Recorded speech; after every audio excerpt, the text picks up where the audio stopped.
In a couple of minutes to make sure we stay on time. I'm going to explain the format. This is something we haven't done before. It's called a chain reaction panel. And the way this works is rather than the usual panel where I ask a question and everybody says the same thing 3 times over and you all fall asleep, we're going to have basically a series of 7-minute discussions.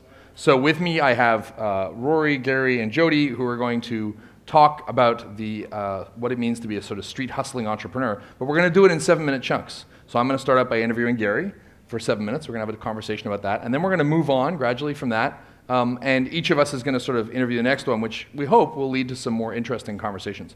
The subject of this is really Streetsmart entrepreneurship, the hustle. And with me today, I wish I were a hustler, but with me I've got 3 people who definitely are, to talk a little bit about what Streetsmart entrepreneurship means, how that works, and some of the issues around it.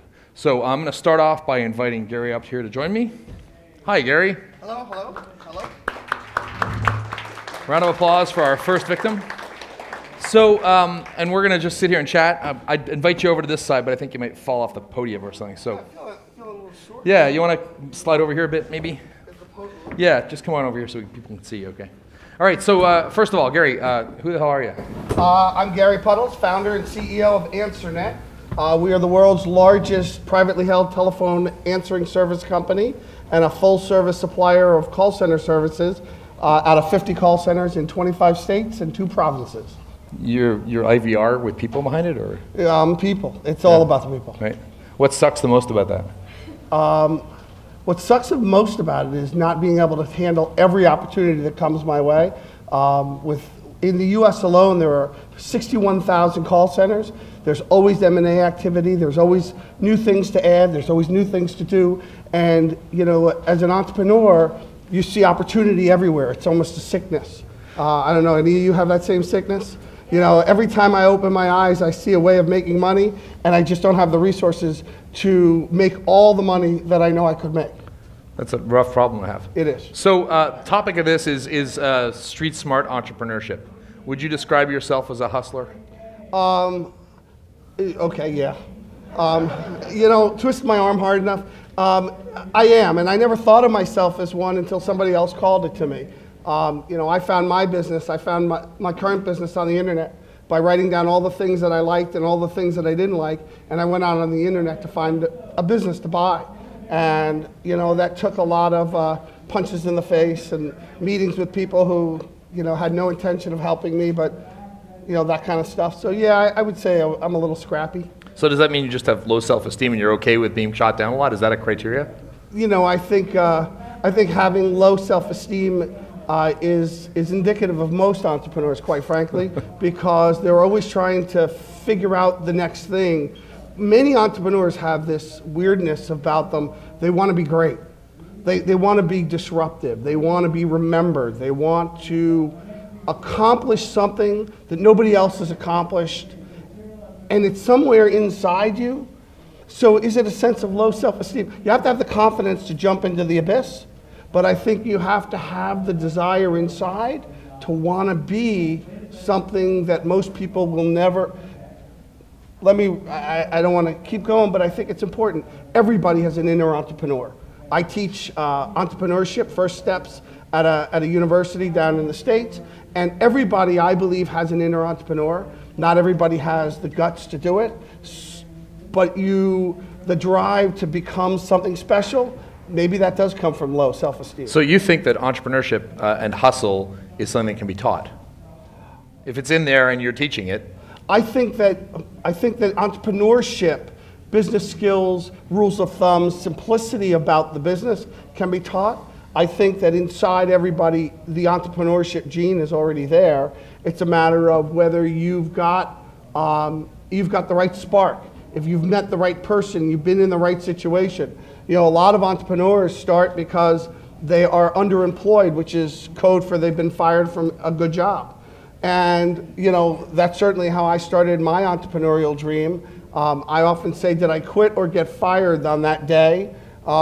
I'm pretty sure I got fired, but I'm not going to tell it ever. So this is a personal question. You can tell me to shut up, but did you come from a rich family or not?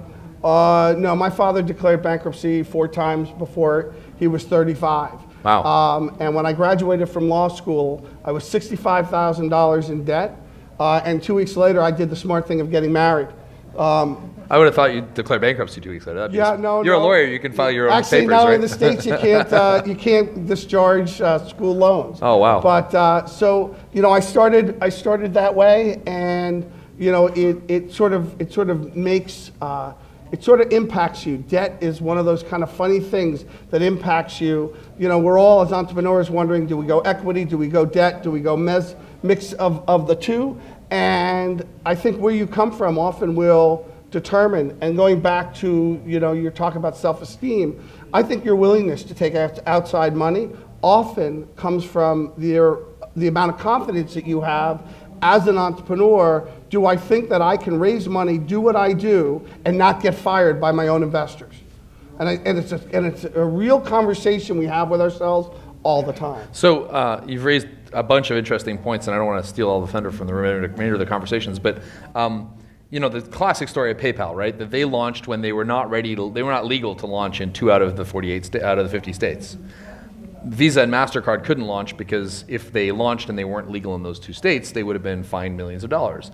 PayPal had nothing to lose. I mean, they really had $10 million in the bank or whatever. That was all they were going to lose. That nothing to lose attitude for an entrepreneur is transformative, but it's something that you can't really teach. So how do you deal with the tension between, I got nothing to lose, I'm going to hustle, my dad declared bankruptcy, versus everyone's got an entrepreneur inside them, we just have to nurture it? Well, I think it's a misnomer that you say that even guys with money, even companies with money have nothing to lose, because what drives all of us? What drives all of us is our own internal drive to be recognized, to be successful, and we talk about non-monetary recognition as the best way to motivate employees. Everybody's got something to lose. And what you have to lose is you have potentially the ability to lose your reputation, your time. Really as an entrepreneur and as a human being, the most precious thing we all have is our time. And any time that you sort of make a mistake like that, you can get money back, you can get a company back, but you can't get the time back. So I think in a sense we all sort of have something to lose, and it's the entrepreneur who's willing to take the risk and say, I'm willing to put that time at risk. I can always, I always said if my whole dream of entrepreneurship didn't work, I'd put a sign around my neck saying I'll litigate for food. So, I always had my fallback position. So, biggest hustle? The biggest hustle was going out doing an acquisition, which was a company owned by VCs. I had negotiated a handshake price and a term sheet, and I went down there and realized that they were burning $250,000 of monthly revenue on revenues of $240,000. Basically, they were spending twice as much as they were bringing in. I called my partner. I said, you're not going to believe what I'm going to do. I said, but I'm going to offer them a number to leave tomorrow. And much to my surprise, they said yes. Now, that was bad enough, so the next day I had to fire 39 people representing $1.9 million in salary, none of which touched the customer. What the CFO failed to tell me was the sales department was at a trade show, and we terminated the credit cards, and they had no way of getting home. So that kind of stuff sucks. But yeah, so that was like sort of the biggest, one of the biggest moments of my career so far. Nice. All right, I'm going to let you hand things over to Rory. Thank you very much. Next, Excellent. Come Thank on you, up, Rory.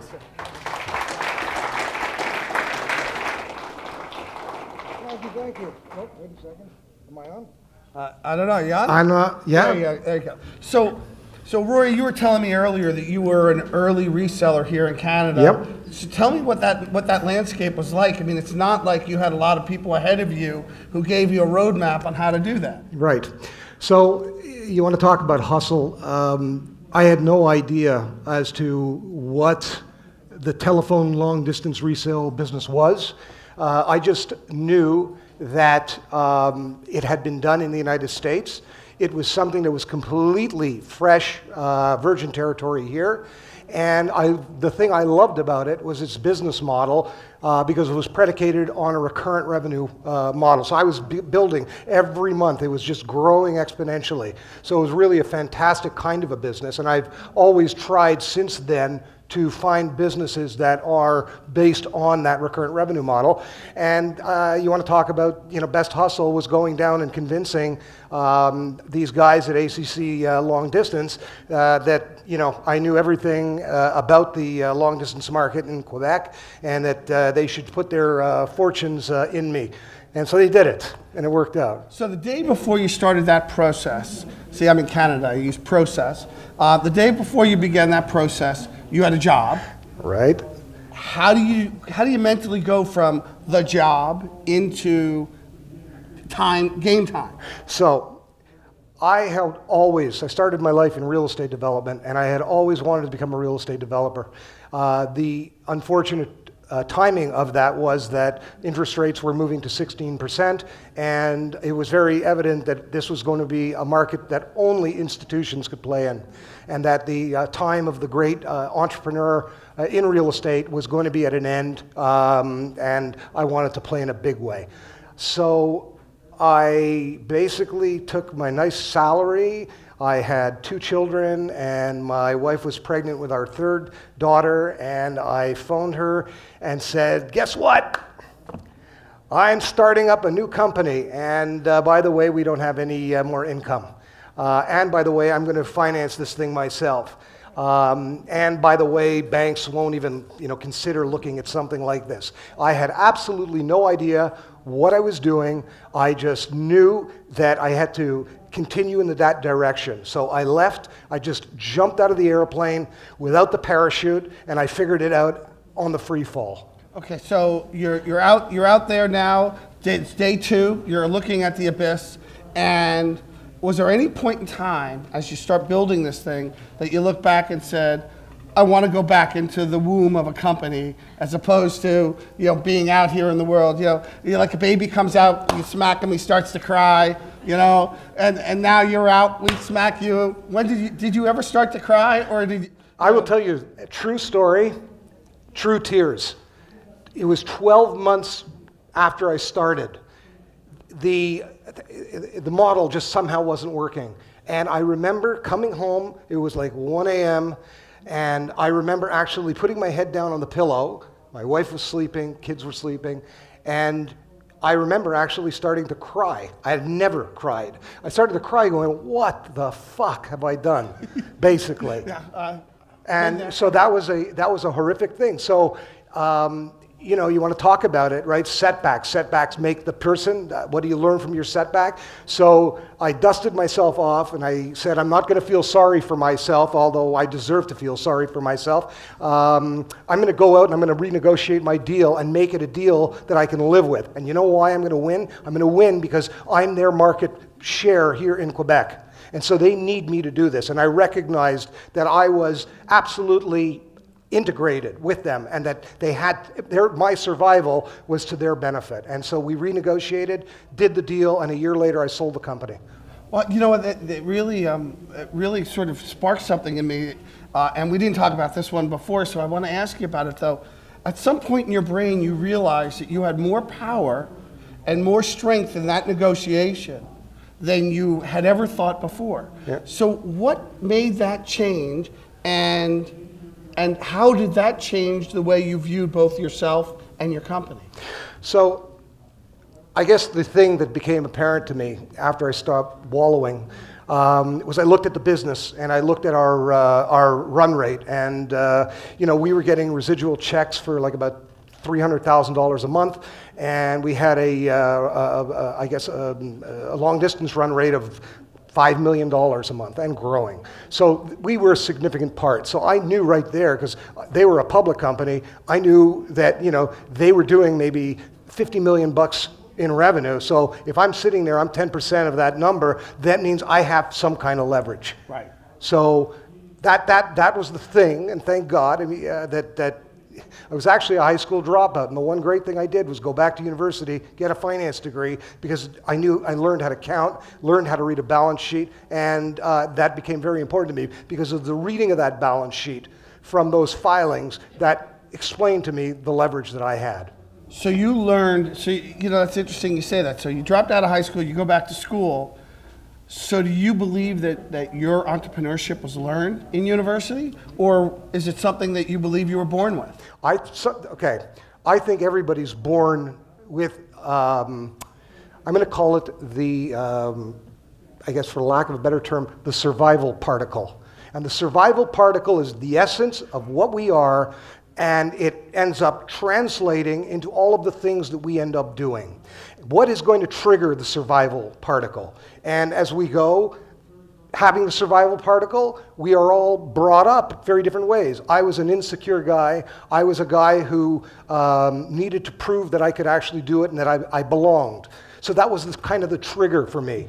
And then when I went out and I fell off this cliff, after I started my first company, I worked harder than I had ever worked hard. And so I believe that everybody has the embers of entrepreneurship within them, and they're just waiting for something to, trigger it. I don't think it's something that can be taught.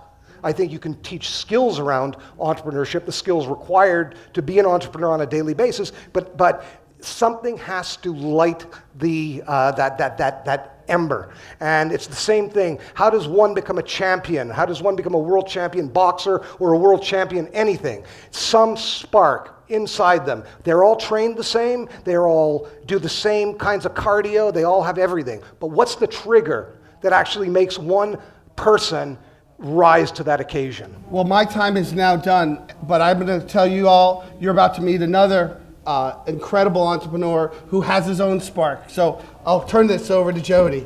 Thank you all very much.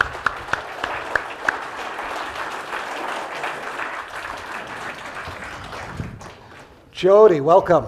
Welcome. I wanted to tell you that when I looked at your profile, the most amazing thing for me was that you were in the Navy. And I have great admiration for anybody who has the ability to go through that and then come out the other end. I'd love you to tell us a little bit about your story. What makes you scrappy? Oh, God, what makes me scrappy? Probably I was given a girl's name. Start there. Have poor parents. Have a real strong desire to own a bunch of stuff because all your friends have stuff, get a chip on your shoulder, and then drop out of high school when your mom's a teacher. That's sort of where it started. And then I joined the Navy thinking that I was going to learn about computers and instead learned that there were a bunch of people that I thought were dumber than me. And I spent the whole time trying to find a way to get kicked out. And you didn't succeed? No, I managed to get out early. Yeah, but you didn't get kicked out. Depends on, that's nuance. Oh, okay. I have an honorable discharge. And what was your first startup? My first startup was, I had a fish tank cleaning business when I was 8 years old. Okay, that's pretty I used cool. to work at a pet store called Quality Critters, and I was 8 years old. I worked there on Sundays, and I became this expert on saltwater fish because I was fascinated by them. And a guy came in with a fish in a bag, and it was sick. And he said, "My fish is sick." And I looked at it, and I knew what was wrong with it. And I told him, I said, "Here's what you need to do. You need to clean your tank." And he said, "Will you come to my house and do this?" And this was in the 70s when nobody really worried about their kids going to somebody else's house. So I called my dad and said, "I'm going to go to this guy's house and clean his fish tank. Come pick me up afterwards." And I cleaned the guy's fish tank, and the guy says, "Here's $100. And I liked that. And he said, "Would you like to do that again?" And I said, "Yes, I would." So my dad came, picked me up, and then every Sunday at the pet store, somebody would come in, and I would sell him a fish tank and tell him about this fish tank cleaning business that I invented. So then there was a trigger. The trigger for you, which is that lit that spark, I guess, was the ability, the knowledge that you could get money for doing something. Yeah, I was trading something that I knew for something that somebody had that I wanted. Very cool. Right, and by the time I was 9, I was making about $1,500 cash a month. I was making more than my father. Wow. I'm still not making $1,500 a month, so you're doing pretty good. What was your first, I guess I'm not going to call it an adult startup because you weren't in the porn business, but what was the first startup you did as a person of age? So when I got out of the military, I was a computer tech in the Navy, and I was really bad at it. But what I was good at was sales, and I knew that because I went and got a tech job. Since I had this basically 2 years of training on computers, I thought, go be a technician. I got a job for a day in Silicon Valley, walked in, I was the only person that spoke English in the lab, and walked out. And I opened the newspaper and found a job selling computers in a store, and I was selling computers for this guy who taught me, I think, everything I could have learned at that point about sales in a very short amount of time. And one of the things I learned was that there was this thing that was going to come out called a cell phone. And I rented a house across from Valley Fair Mall in San Jose, and we started selling car phones, and we were one of the first retail car phone stores in Northern California. And this was back when you sold a phone, you sold it at retail, and you got a commission check from the phone company, and you got a residual check from the phone company, and you got co-op dollars from the phone company, and you got credit on your phone bill in the form of cash, and ended up selling that business a couple years later. Wow. So it kind of, you guys sold it to a bigger company that was probably in the middle of some kind of a roll-up? No, I sold it to a guy who wanted the business, and I wanted to go skydiving. Very nice. So let me ask you this. What is your thought vis-a-vis, or I guess nature versus nurture, when it comes to that entrepreneurship spark, hustle? I think there are a lot of people that want to be entrepreneurs, and I think there are a lot of people that shouldn't be. Right, my father was a good example. My dad always wanted to be someone who, had his own business, and he tried it, and he sucked at it. And the reason he sucked at it was because he wasn't solving a problem that anybody had, and he wanted it just for the sake of wanting it. He had friends who had money, and my dad was working for a newspaper, and so he started a dry cleaning business, and he started at the worst possible time to start a dry cleaning business in Miami. The economy had gone to complete shit. He was the partner in the business who had no money in it, so he had to do all the work, and the other guys wrote checks, and then he was the one who had to go bankrupt at the end. And he kept trying to do other businesses after that, and that was sort of my example of a guy who wanted to be an entrepreneur but wasn't good at it.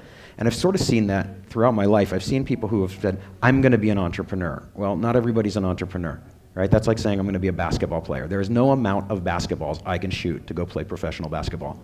Right? It's just not going to happen. So I believe that you're right, that there might be this little spark that can be ignited in someone that can cause them to act out of character. But I think that I definitely think that there is, for certain people, you just are an entrepreneur. Right? You find you're constantly looking at solutions to problems that people have and finding a better way to solve it. And you can't sleep until you've solved it, right? Or bump your head up against the wall trying. So what would you say has been the single event that you've learned the most from in your career as an entrepreneur? The single event? Or any one event? No, I think the main one is, there's probably one, and it's that, I had promised myself when I had to shut down a company in 2001. The economy was in the toilet. We were a streaming media company, and we were solving a problem that nobody had, right? I was doing exactly what my dad did. And I was doing it because there was easy money out there. There were VCs who were just insane in giving out money. I got recruited to go run a company with $10 million in cash in the bank the day I started with the company. And we were going to solve a great problem. We were going to make talk shows for radio stations, hosted by comedians who had never done longer than 5 minutes on radio. And we actually got a lot of distribution, but it was just a horrible business. And it was super expensive. You could do the same business now, just come, if you're funny, put a YouTube channel up, somebody will find you. And then I stopped working for 3 years and went and traveled around the world. And when I went back to work, I'd promised myself 3 things. 1, solve a problem people have. 2, make sure it's a big problem that they know they have. And 3, make sure that I'm one of the right people to be involved in solving it. And I got this job at a company called Claremail, which was a really great job, and I was in sales there and did really well, got back into working again. And then met a friend who had this idea to start a company that was going to solve a problem in the private travel business, right? We were going to build a booking engine for private jets. $12 billion hole in the travel industry, nobody solved it. And we thought, wow, $12 billion business, let's go build it. So in the process of starting this company, we were out raising money, and we were fortunate. We ended up doing a deal with Virgin, and we sold the company as a business plan to Richard Branson. And what we sold him was this brilliant idea that solved a problem that absolutely no one has.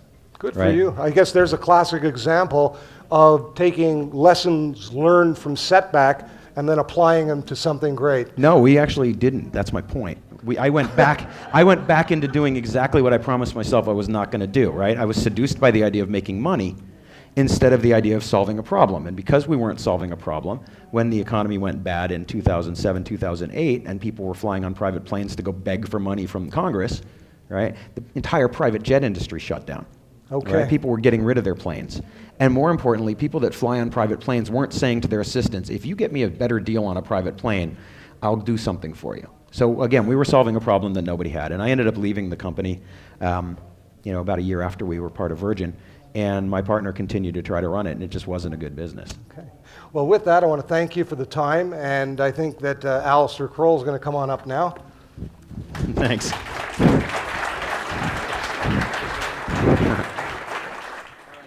This is like the worst session to manage microphones for, I'm sure. So, all right, well, you're live. Yeah. I heard a whole bunch of stuff in that one. I think most people talked about jumping out of planes. That was like the common thread, right? Well, I used to be a skydiving instructor. Or being terrified of flying out of planes. I used to actually teach skydiving. Wow. But, so tell us about you. I have nothing interesting to add to this conversation. Perfect. No, I started a company here in Montreal called Corradian a few years ago, running websites for people, and then that was a train wreck. So we kept 20 people in the company and built an appliance that watches web performance that was actually useful because it showed you where people were stuck on your website and why, and that got bought by BMC last year. Now, did that fall out of the first problem you were trying to solve? Yeah, so we learned about it in that world, but I think, it took us 10 years from the original idea to the right idea to, the first thing we did allowed us to discover the problem people actually needed solved. Mm-hmm. And then the rest of the time was figuring out how to tell them what we did and sell it to them easily, right? You had to market the pain they were in, that yeah, they didn't exactly. know they were in. And this is you said three things, and I think the best one was it's got to be solve a problem, a big problem, and that you're the right person to solve it. But you actually said solve a problem people know they have. And I think that's the key, is there's a lot of problems people have that they don't know they have, or they're not necessarily willing to admit they have, right? That's like selling aspirin when you want to be selling antibiotics. Absolutely. And so I think, the real issue here is a lot of us, how many people here are familiar with the lean startup movement? Right, so I'm going to give you don't have to buy any lean startup books, including the one I'm writing. Here's lean startup. Don't sell what you can make what you can sell. That's all of lean startup, right? And the thing that I find most interesting about that is that the classic example of startups from a few years ago was two nerds in a basement build something, Dan and his friend, and then when it's done, they go get someone to sell it for them. And the model today is a sales guy goes and finds a need and then goes and finds a nerd to build it for him. It's a total reversal of that archetype of the nerds in the basement, right? That's how mine Because started. the customer development is the first thing. It's front-loaded because that's where the risk is. And I think the lean model, because it's forcing you to get out of the office and ask people stuff and do customer development and pivot on needs and so on, is really changing the culture people think they need in a startup. That's transcendent, right? It's don't go build something until you got 100 customers. It's Kickstarter, it's all the crowdsourcing, crowdfunding stuff, and that's really different from where we were a few years ago. Mm-hmm. So I have a different question for you. You mentioned something about having been in that business for 10 years. Yeah. Do you remember when you started it thinking how long you were going to be involved? Because you probably saw friends who were like, wow, they just started a company and a year later they exited. Yeah, so the weird thing is we started here in Montreal and we actually hadn't seen much of what was going on in the Valley. We just kind of did it and it grew. And then VCs said, we'd like to give you money because you have a recurring revenue and we like that. The thing that was weird is I now know this, that if you're starting a company, you're either doing it because of the lifestyle or because you want to make money or because you want to change the world. And it's only one of those three. A lot of people don't know that. So if I talk to an entrepreneur, the first thing I say is, look, is it a lifestyle business? In which case, how do you get it so you only have to come into the office one day a week and you've got smart people running it for you? Or is it change the world business where you want to, like Google, you're going to go big or go home and you're going to fundamentally change how we do something? Or the most likely bet, the middle bet, I want to make some money, in which case, what's your exit horizon for how much multiple, how much money can you take? And you can just work it back from the exit you're looking for. But most people run the business like it's a lifestyle business, have delusions of changing the world, and will wind up being the middle one but not knowing it. And that took me 10 years to realize. Yeah. So if you were going to start another company today, would you start a lifestyle business? Would you try to change the world, or would you go for money? I have a lifestyle business now because I get to run conferences and talk to people. But I think, the challenge, I think, is you've got to run I said earlier that your goal is to, the bad thing to do is run it like a lifestyle business, hope it's a change the world business, and plan and actually be a make money business. I think the key is to run it like it's a make money business, because then you have an outcome and you're planning on goals. To aspire to run it like a lifestyle business, because then you're delegating a lot to smart people and not trying to do everything yourself, and you're building a business that can scale. And allows you to sort of step away from it, think about the big things, and then to aspire to run it like a lifestyle business, but aspire to great things, because that's where you get the vision and the valuation, you get smart people involved. So everybody's asked the question, I'll ask you, do you think it's nature or nurture? I actually think, I used to think it was nurture. I used to think it could be taught. So anybody here play StarCraft? Come on, you're all lying. All right. So my co-founder at Caradiant, Eric, and I used to play StarCraft, and I would build up this immense, impenetrable army and this fleet of ships, and I'd max out my resources, and I'd fly in with these crazy ships, and he'd be there cleaning up like the last Zerg. And I'm like, dude, what happened? He goes, I came in here with one more piece than the other guy, wiped him out. I left one for you, though, and he's literally chasing this one thing around, just leaving it for me. So basically, I was sitting here being incredibly risk-averse, right? I'm a product guy, but I'm not that guy that's going to go, let's jump out of the plane and see what happens.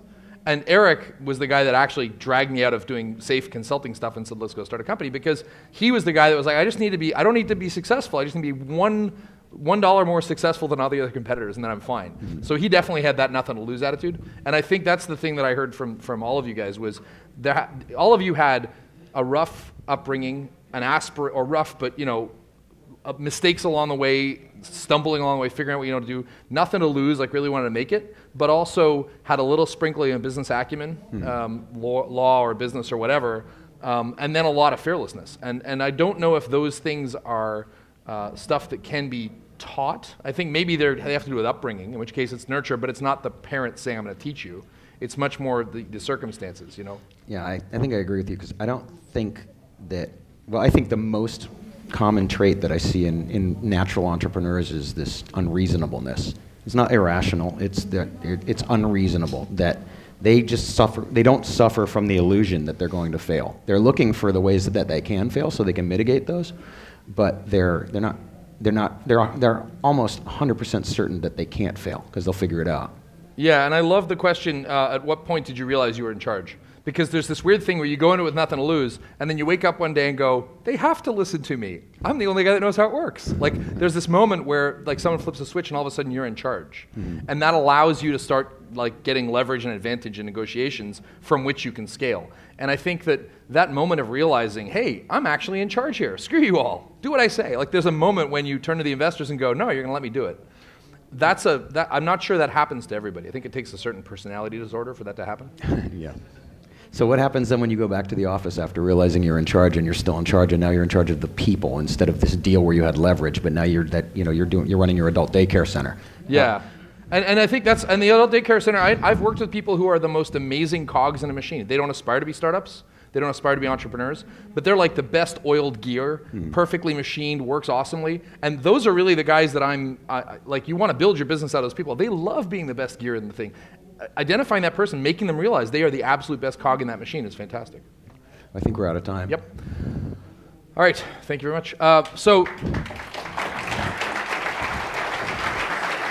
thank you all very much for sitting here, and thank you to Gary, Rory, and Jody for being here to talk a little about Streetsmart entrepreneurship. Have a great day.